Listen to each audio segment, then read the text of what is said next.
চুঁচুড়া মল্লিক বাটিতে শাস্ত্রী স্মৃতি সংঘের মাঠের একপাশে জড়ো করা ছিল ডেকোরেটরের বাঁশ।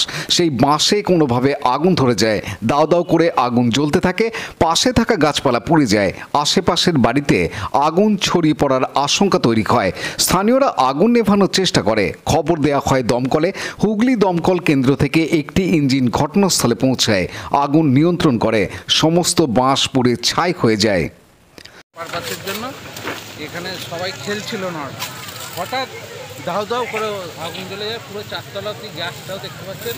কেউ এখানে কোনো আগুন নিয়ে খেলা হচ্ছে না, রান্না হচ্ছে না, মনে হচ্ছে গরমের তাপে পুরো দাউ দাউ করে একদম পাঁচতলা। এখানে প্রচুর বাঁশ রাখা ছিল, প্রচুর পরিমাণে ক্ষয়ক্ষতি।